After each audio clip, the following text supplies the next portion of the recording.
You always hit that period where you realize that your parents aren't infallible, that they don't have all the answers and they're trying the best that they can. I feel like success is not only really like meeting your own goals and aspirations, but, also building up people around you and feeling like you can have an impact on their lives, their goals, and their aspirations. Give me the paper. Nice. I love you, Texas. Hey guys, I'm Young, a full-time dad and a full-time professional with the goal to become the best parent possible. The Girl Dad Show is my journey interviewing fellow working parents aspiring to be both good at work and parenting. I'm going to do this by gathering and sharing unfiltered perspectives from my guests. So join me as I research parenthood one interview at a time. Cody, thank you so much for joining me on my show today. I really appreciate you taking the time. Thanks so much, Young. I'm really excited to be here. Yeah, it's going to be fun. I have talked to you about all of this stuff, but it's going to be really great to dive really deep into parenting and work and all that stuff. But let's get into it, because since I already know you, but the listeners don't, what do you do for a living? So I do a couple of things now. I'm the founder and consultant with a company called Plumeria. We consider ourselves to be a culture company. We help companies nurture the talent within their organizations, teams, and individuals. I also recently took on a position as head of learning and development at OpenSea, which is an NFT marketplace. Yeah, that's awesome. I know you as Plumeria, and I know the recent thing of OpenSea is really, really exciting, because I know of OpenSea, and it's like the hippest, coolest NFT company to work for right now, isn't it? I think so. That's why I'm there. Yeah. I feel like I don't know enough about it right now, and it's like, so I feel so dumb and like just like behind the eight ball, and I'm like, am I becoming that old guy that's like doesn't understand the new technology? Because it's so hard for me to wrap my brain around cryptocurrency, Web3, and NFTs, and it's just so exciting that these new platforms are coming in, and then getting to hear about it from you and talking to you a little bit about it. But what are some of the big projects you're currently working on? So with Plumeria, so we are helping a major sports brand renovate their facilities in pursuit of a new collaborative work style. That's especially been interesting given the pandemic and physical lockdowns of workspaces and so on and so forth. So that's been an interesting project to be a part of. We're helping a prominent ratings and awards company improve the performance of one of their Fortune 10 retail clients. So that's exciting as well.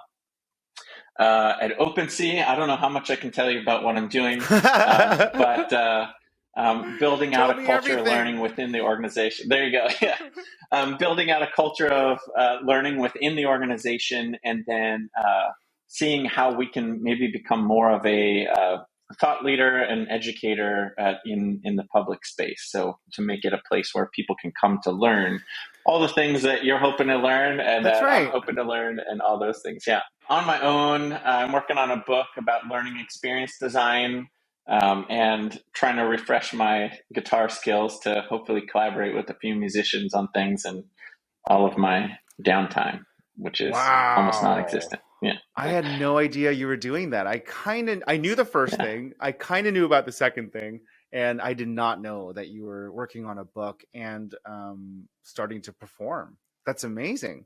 Yeah. Where do you find the time? I'm not sure exactly. It just kind of fits in the cracks. It is an interesting benefit of working from home in that, if you have like a 10-minute gap from one meeting to the next or something like that, it's really not enough time to do anything substantial. So it's a great time to pick up a guitar and go through a few things and so on and so forth. So I find myself doing that a lot throughout the day, and it helps me think when I need to focus on things as well. So, yeah. And is guitar your mainstay? I thought it was piano. Wasn't what you tell me. What's your main instrument? I would say my main instrument is guitar. I can find my way around a piano. I used to teach keyboard harmony, but I can't. I don't have the dexterity to have one hand play one thing and the other hand play something else. So I can play like block chords, but the moment there's an accompaniment in the left hand and a melody in the right, I can't do it. Yeah. Is that one of those things where you like pat your head and like rub your tummy? Is that kind of one of those situations? Exactly. Yeah. Got it. Yeah. So that's awesome. And so it sounds like you're kind of exploding in different activities and projects, and you're just kind of fitting it all in. How about your kid? Why don't you tell the listeners about your daughter? Oh my gosh. So my daughter is definitely one of the best things in my life. She has hit that magic age of 13 this year. So it's sort of like a switch flips. There's all these stages of development that happen. When they hit a certain age, suddenly they start making sounds that sound like vocalizations, and suddenly they start crawling, suddenly they start walking, and when they hit 13, suddenly they start becoming a little more passive about things, not wanting to express like emotion around things. So everything's kind of like, cool, man, cool. So yeah, it's really weird because it's like almost on the dot. Like you turn 13 and now you are a teenager, with that kind of mindset. So yeah, so that's been fun to watch. But yeah, that's she's wild. a great kid. And then I know that a lot of these new endeavors are fairly new, although your consulting business has been, how long have you been consulting for now? It's been 2.5 About 4 years. Yeah. 4 years you've been consulting. Actually, it'll be 5 years this year. Yeah. So wow. Yeah. You've been doing it a long time. And then what does your daughter think about all the things that you do and the work that you do and your business that you're building and the job that you got, and then now you're going to write a book? Like, does she understand all these things? To a degree. So she really likes the work that I do with Plumeria, even though I think she's not exactly sure what we do. But she actually, when she was 9, she named the company. I couldn't think of a good name for the company, and she came strolling in, and I was like, yeah, I can't think of a name. And she was like, how about Plumeria? I was like, oh, that's a great name, but it's going to be taken, 10 times over. But I checked and it was available. Like there are a couple companies named Plumeria, like some variation of Plumeria in different industries, but it was pretty much wide open. Whereas most names, you check them and there's like 20 companies with that exact same name. That's right. So she named that. So she's always happy when I'm doing that. And when this opportunity with OpenSea came up, that was one of her first questions is, wait, is Plumeria shutting down? Like, what's going on? Yeah. But no, so she was relieved when I said, no, it's alive and well. It's going to keep going, so on and so forth. Awesome. With NFTs, I guess there are definitely mixed feelings about NFTs. So some people are excited, see it as the wave of the future, but kids in middle school, they think it's a big joke. And I guess it's become like a massive meme and so on and so forth. So she's just like, oh my gosh, don't let anybody that I know see you like reading about NFTs, hear you listening to podcasts about NFTs. Like, don't mention where you work. Like, yeah, she believes she will be the laughing stock of the school if people find out that her dad's in NFTs. How did that happen? Because I'm sitting here on the back end of that, category age wise, and I'm going like, oh, I need to learn it or else I'm not cool. And then you have like these young kids that are like, oh, don't talk about it or you're not cool. That is so funny. Yeah, it's so funny. Yeah, the balance of those. Yeah, so I'm really excited about the OpenSea job that you have, and I'm assuming that you took on that head of learning job because of the same reason that I just articulated earlier on, right? Like, I want to be involved, I want to know what it is, but I just don't know what I'm doing or like how to even like start the process of learning, right? So I'm sure that's one of the big things that you're tackling is like helping the education process of this new frontiering industry. It's not even a category. It's like its own industry. It's like its own space. Yeah.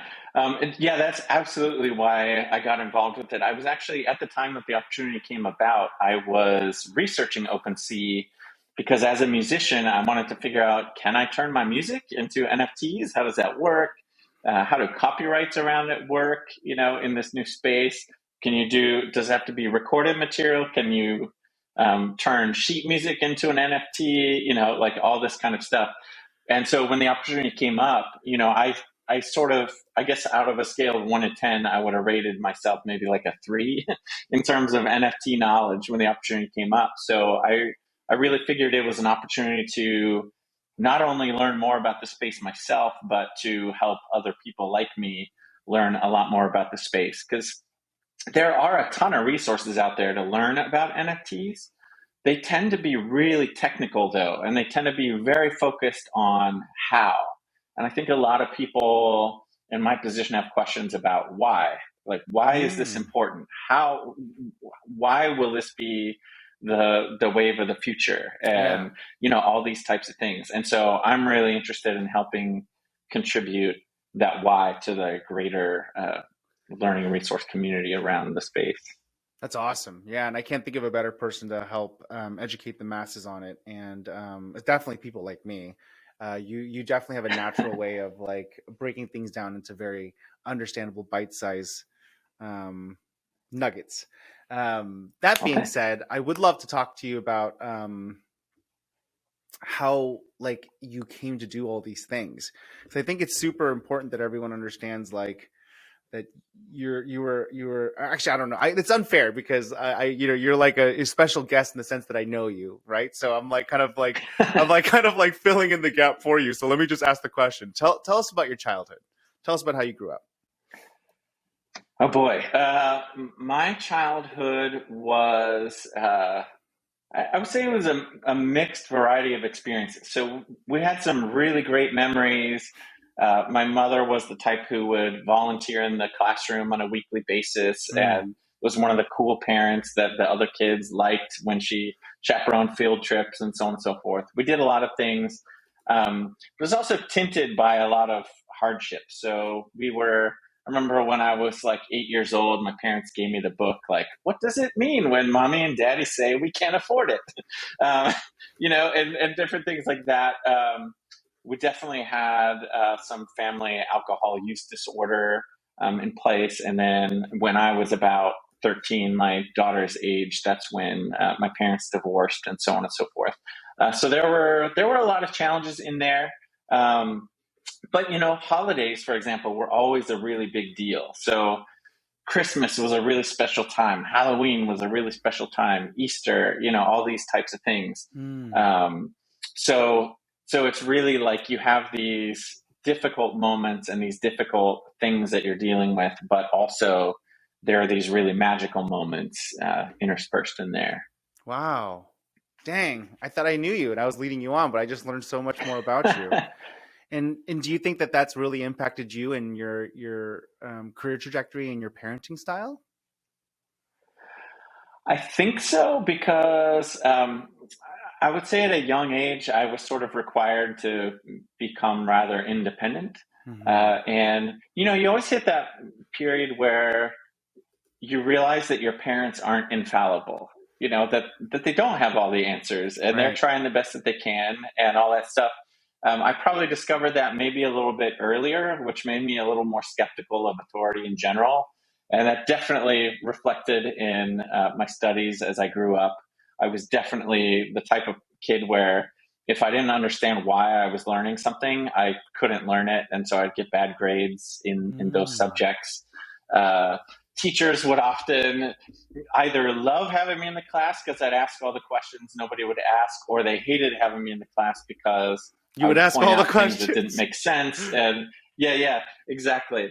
And I think that kind of reflects on my career as well. So with all the things I do in learning and development, I take myself as my own worst student and think, if I was going through this, would I buy it? Would I be interested in this? Would I agree with the conclusions that are being made? And if not, what would I want in there? So it's really caused me to shape the learning experiences that we do as very learner driven. So it's up to people in the classes to come up with their own conclusions based on information that they're given, so on and so forth. So there's a lot of debate and different things like that.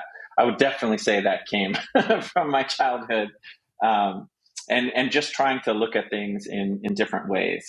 I think even when it comes to my trajectory in terms of what I believed I was capable of and like what I've actually done is probably motivated a lot by my childhood too. I feel like I really had to push hard to make things happen because I was having to make things happen myself. Like I paid for my own college by working, 4 jobs simultaneously to my studies Wow.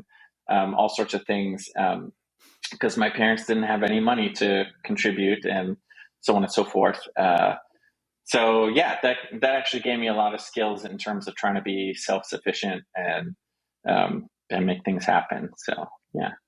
How do you think about that as you think about your daughter and being a dad? Like, what are some of those things that you want to instill in her, and what are the things that you want to provide differently? That's a great question. Definitely, I want to make special those things that were special to me when I was younger. So, as you can imagine, holidays are a big deal Yeah, in my house. Like we yeah. go all out for Christmas and Halloween and all that kind of stuff. Mm. Uh, just because I remember how magic those moments were, and it's a language that I can understand that I think I can pass on. And then it's about trying to mitigate some of the things that I had to deal with that were hardships for me. There's also the other lens, which is my daughter is half Japanese.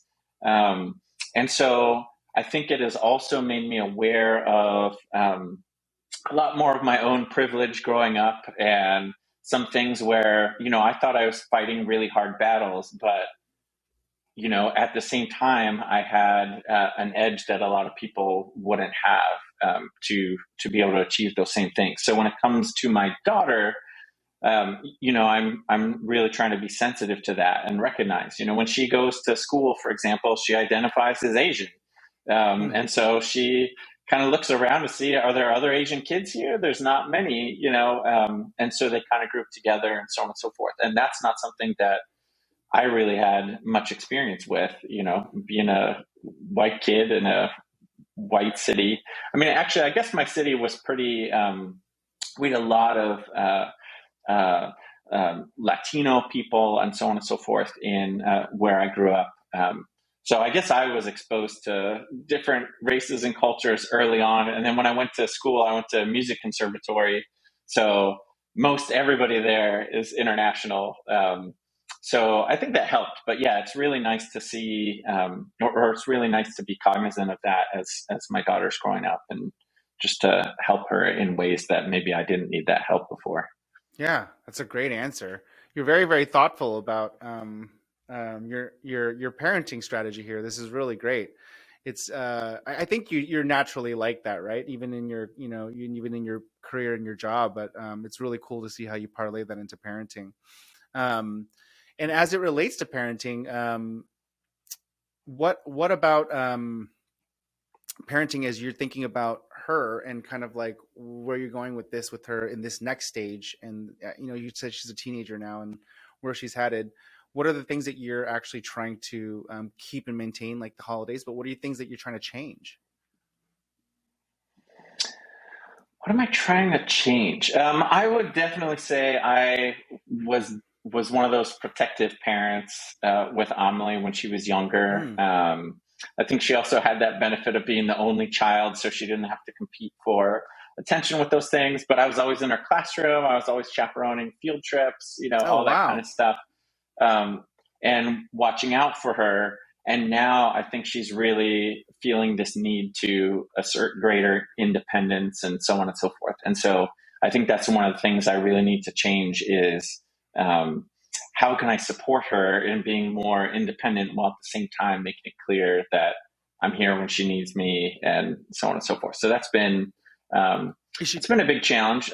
is she telling you Yeah. this, or are you feeling it? You're just picking up on it? Maybe a little bit of both. I definitely feel it in a lot of circumstances because you'll pick up some attitude and things in different areas where you're like, "What? Where's that coming from? I'm not used to this. Yeah. Like we don't usually have this reaction or this conversation at this point." And then yeah, I think there have been times where she's asked for that space, or she now says, "I'm going to go hang out in my room for a while." Whereas before, like she never would. Even if I was working, I'd be like, don't you want to go hang out in your room for a bit? And she'd be like, no, I want to stay here with you, Yeah. So that's been an interesting shift to watch. Oh wow, that is awesome, and that's really really really scary for me, because everyone tells me that like you need to enjoy the time that you have with your kids when they want to be around you all the time, because the moment that switch happens, they like don't want to spend any time with you, and then it doesn't come back until Yeah, they're it's like, really yeah, true. it doesn't come back until they're like 30, 35, right? Then they want to spend time with you again. Yeah. It is really true. So you're validating that what everyone's been saying. You're like, hey, I'm living proof that it actually is starting to happen. Yeah, that's great. Right. And then as it relates to your career and business, what are some of some of the things that you qualify success at? Like, how do you think about when you think about building your business and your career? I guess I would use my relationship with you as an example. Mm-hmm. We collaborate on things. We've had our disagreements. We've sort of had our ups and downs with different things. We are always interested in pursuing amazing opportunities and seeing how we can work together. And at the end of all of it, we still love each other. Yeah. I love you, man, and Yeah. it's been really great fostering a relationship with you, and so yeah, I feel like success is not only really like meeting your own goals and aspirations, but also building up people around you and feeling like you can have an impact on their lives, their goals, and their aspirations. And I think that's articulated pretty well in our relationship. Yeah, I love you too, man. I love you too. And I think that that's a really well said statement, because we have been through a lot together, and it's been like short but not short, right? And we've gone through a lot in those few Yeah. years, and we've probably experienced a lot of trials and tribulations, way more than most people do, just because there's business mixed in with friendship and relationship and situations that are not normally there during a normal friendship, right? Because our relationship was really Right. built around Yeah. this kind of development cycle of life and building businesses and stuff. So it's a really good point. And I think that if you think about business, at the end of the day, like, it really is still about people, and the relationships that you build and the brand that you set for yourself. And it's very, very deep and philosophical of you to say that. And that means a lot that you actually articulated on the podcast as well too. So thank you for doing that. Very cool. Yeah. Awesome. And then is there any kind of like goals or aspirations you want from your daughter? As it relates to her career and her trajectory and where you want to take her? Do you want her to kind of follow in your footsteps, or do you think that she has an inkling for some sort of like passion or different trajectory in life? Oh man, that is definitely the age-old question when it comes to your kids. I want her to feel like she's making her own decisions and pursuing the things that she really wants to. She's in a peculiar situation in that, I'm this white dude and her mom is this Japanese parent, and we both have pretty different expectations when it comes to what our kids will do. So for example, if my daughter is baking things and she's saying, "Oh, I love baking," I'll say, "Oh, there are culinary schools in the area. You could even, look at maybe doing that, And, her mom is like, "No, you will not be going to culinary school. That's not a real school. Like, you need to, you need to get a real degree at a real school," and, stuff like that. When it comes to even her middle school grades, I'm like, "Oh, great. You got like an A." And she's like, "Oh my gosh, but I should have gotten an A plus and this and that. And they're going to see it on my high school transcript and, all this kind of stuff." I'm just like, "Don't worry about it, man. I had like some C's on my high school transcript, and, I'm doing okay." So, so I think she's doing a really good job of balancing those competing pressures. Like, I really want her to do what she loves doing, something she'll be happy doing, and also something that she'll find fulfilling and that can sustain her home life that she wants as well. So she'll make enough money and all that stuff, but I want her to be happy with it. So if she ended up running a bakery somewhere or, something like that, I would be totally happy with that. So she's balancing that with, the high expectations that her mom has and so on and so forth. And I think it's actually a really good combination. I'm hoping she'll end up somewhere in the middle where she really sets a high bar for herself and for success, but at the same time makes sure that, she's happy and she's doing something that she wants to do, and that she's doing it for the right reasons. So I'm pretty hopeful that she'll end up in a good place. That's awesome, man. And if you actually think about whether or not it is beneficial or not, at the very least, she's getting the perspectives, right? And so whether she turns into a hybrid model of that and she gets best of both worlds or not, at least she's actually aware and exposed to the different types of ways of thinking about this. Because as I've gotten older, what I realized is that it's actually a combination of both, like you just said. Like it's a hybrid of both, right? Because you can't just follow your passion, which is something that I've like really pinged hard to, in my 30s. I'm like, oh, I just want to be passionate. I just want to be happy about it. But it's like, it still needs to pay the bills and it still needs to sustain life. And it needs to be something that people want and that provides value for somebody, right? Or else like you could be happy, but then your other parts aren't happy because you're poor or you're not able to like make rent and so then the overall happiness gets kind of diversified because we're such complex creatures, right? And so you do need to kind of approach this with a diversified mindset and like really think through like, sure, what are you passionate about, but what also is the market saying is valuable, and like what can you provide in that, like there's a lot of things that go into it. Exactly. And so that's a really, really good way of like thinking about it. I will say though, I say that and I'm talking all dramatically and smart, but secretly I just want my kids to be musicians. Like I'm like, yeah, all this stuff about being smart and then providing value, but like all I really want for my kids to do is like learn how to sing and play guitar. That'd be amazing. Yeah. Do you have a thing like that where you like secretly want them to do something? I mean, her mom and I are both musicians, and so I think we both secretly would love it if she was a musician. I think we maybe pushed her a little harder in music than maybe she was ready to be. So she played violin for 8 years and then finally told me, I just don't want to do it anymore. I gave it 8 years. Wow. It's enough time for me to figure out that I don't want to do it. Which for me makes a lot of sense because when I play guitar and all those types of things, I don't do it for a career. And I tried writing music as a career fresh out of college for a little bit, and it was really stressful. And I found that I wasn't enjoying it, and things like that. So I'm actually kind of glad that she put her foot down and said, I'm not going to continue with this. Because now actually it's so interesting because every once in a while she'll be doing her thing and then I'll hear her violin from her room. And so I'll ask later, I heard you playing some violin. She's like, yeah, I was watching this anime or whatever, and there was this melody, and so I just wanted to play it. Awesome. And so she's starting to get to the point where she plays when she wants to play and plays what she wants to play, which I think is a much preferred thing. But yeah, secretly, I think her mom and I, if we could wave a magic wand, she would be doing music somewhere. Yeah, that's awesome.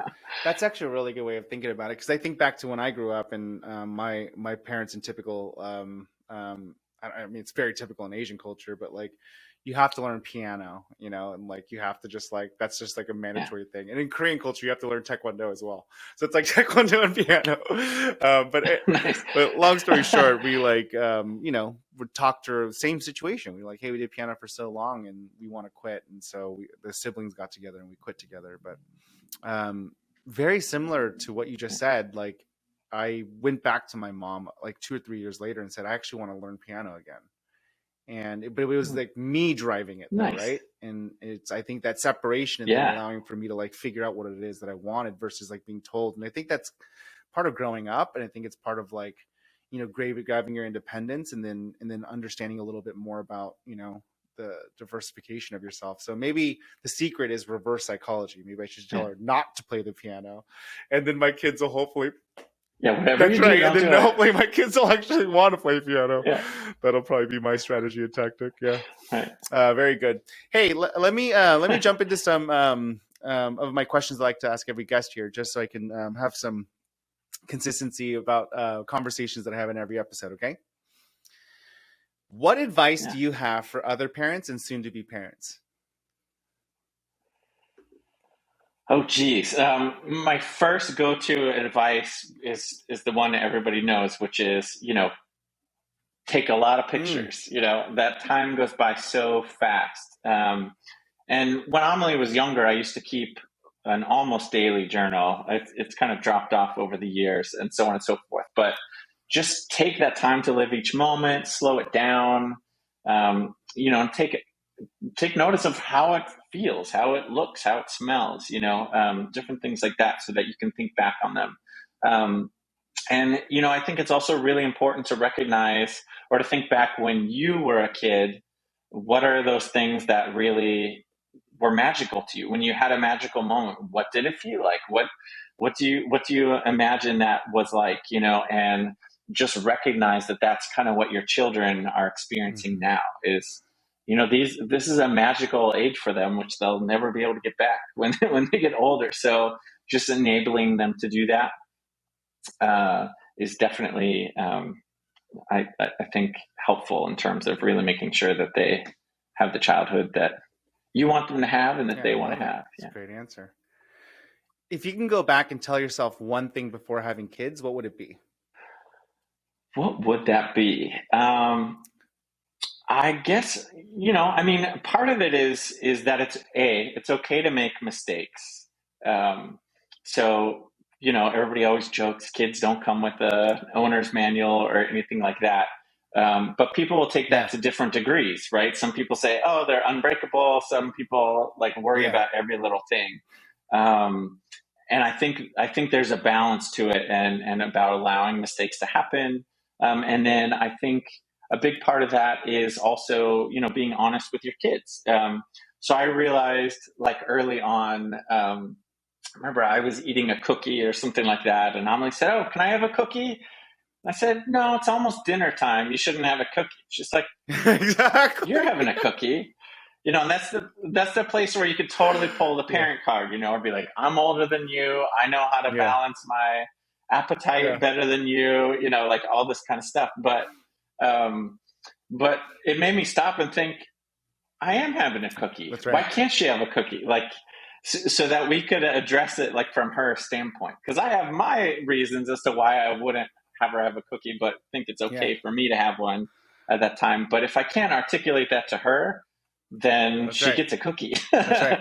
um, because kids are actually really strong with that logic. And if you can explain, hey, this is like this because of this, and so on and so forth, they usually understand. And so if I could go back, I would say anytime that you think about pulling the parent card or saying, because I said so, or because I'm the parent, or whatever, um, I would not do that. I would instead, Mm. try to meet them where they're at, because it also, I think if you play the parent card, it will affect their behavior down the road, where they'll start to pull rank, or they'll start to, hold their privilege over other people in different areas.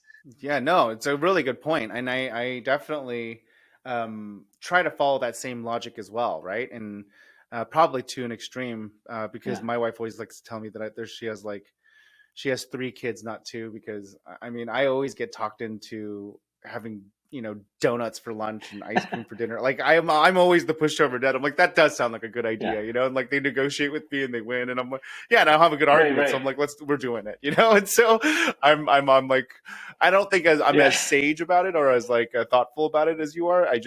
I just don't have a good argument. So I'm like, you're right. It's not fair. Let's go do it. And then we just go end up doing it. So yeah. Right. Right. Yeah. Very cool. Yeah. What is the the inverse of that question? What is the most surprising thing that you've learned about yourself after becoming a parent? I don't know if it's specific to me, but I think one of the things that has been surprising is um, recognizing where your parents were at different stages Oh in your wow. life, right? So there's that moment when you see that picture of you as a kid with your parents, and you look and say, oh my gosh, my dad in this picture is like 12 years Yeah. younger than I am now, Um, and so it reframes everything in this perspective of, hey, my parents are people, and I'm older than my dad was in that picture. And so then you start thinking of it through, your kid's eyes, what did I think of my parents when I was 13, and is there a good chance that that's sort of how, my daughter views me, and so on and so forth. So it's just this really weird, like, meta moment, where it's kind of like, what does this all mean, and it just kind of like makes you more aware of the cycle of life and all that kind of stuff. So yeah, I don't know if that's really a realization about myself, but it's definitely something that I wasn't expecting. Yeah, I think it goes back to, like you just being super insightful and introspective. I mean, I think you're always kind of looking inwards to see, like the things that you can pull from it, right? And things that you can learn from it. And so I that's actually a pretty Cody answer, in my opinion. Yeah, I've actually, I like it a lot. Okay, so let's keep moving. Do you have a favorite book or a favorite business book that you kind of like would recommend people read if they wanted to read something and get to know you a little bit better? Oh boy. So it's probably cliche at this point, but my favorite book is The Alchemist by Paulo Coelho. It's one of those ones that you can read at multiple different stages in your life, and it's a different book. When, if you read it when you're young, it's one way. And then if you're middle-aged and read it, it's totally different. And it's totally different now each time that you read it, just because of all the perspectives and thoughts and philosophies and everything that are in it. It's really cool. For business, I think that's where my distrust of authority comes into place. Like, I think, Steve Jobs once said something along the lines of, there comes a point at which you realize that everything that's out there is something that somebody thought of, like just another human, like, thought of this or came up with it. And so once you realize that, you can come up with your own things. So there's a lot of things when it comes to business and things like that, where I try to pick up on best practices and things, but also, like, I trust my gut a lot when it comes to certain things. And so I'll read books and sometimes be really critical of, like, the mindset of the person, or think that they're missing, like, a perspective or something like that. That said, I do like a lot of Simon Sinek's work.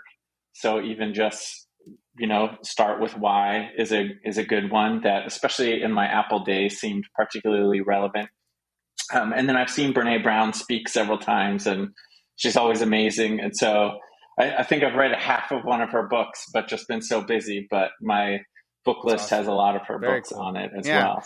And then when you're not building up an amazing culture business called Plumeria, and training the masses on NFTs at OpenSea, and learning how to be a musician, and not learning how to be a musician, launching your redo of your musical career here, and being a super dad, what does Cody do for fun? What's your downtime activities? Oh my gosh, downtime activities. Definitely, like, guitar, even though I can fit it in the cracks, it's definitely one of those things where if I have, a span of time or an evening to myself, like, that'll definitely make an appearance. I have gotten on the PlayStation 5 bandwagon recently. So a lot of that, I watch a lot of soccer games and things like that. So yeah, those are a few of the things that I do for fun. Especially being here in Portland, Oregon, it's great to go outside, go hiking. In the summer, I love taking a kayak onto the lake or the river. Cody, thank you so much for taking the time to talk to me about life, love, business, children, parenting, all that stuff. I really appreciate you taking the time out of your incredibly busy schedule now. It's awesome. Yeah, thanks for thinking of me. Thanks for the opportunity. Thanks again for being on the show. Yeah. Thanks for tuning in to another episode of The Girl Dad Show. We really hope you enjoyed that interview, and as always, please take a moment to review, rate, and subscribe. We'll see you next time.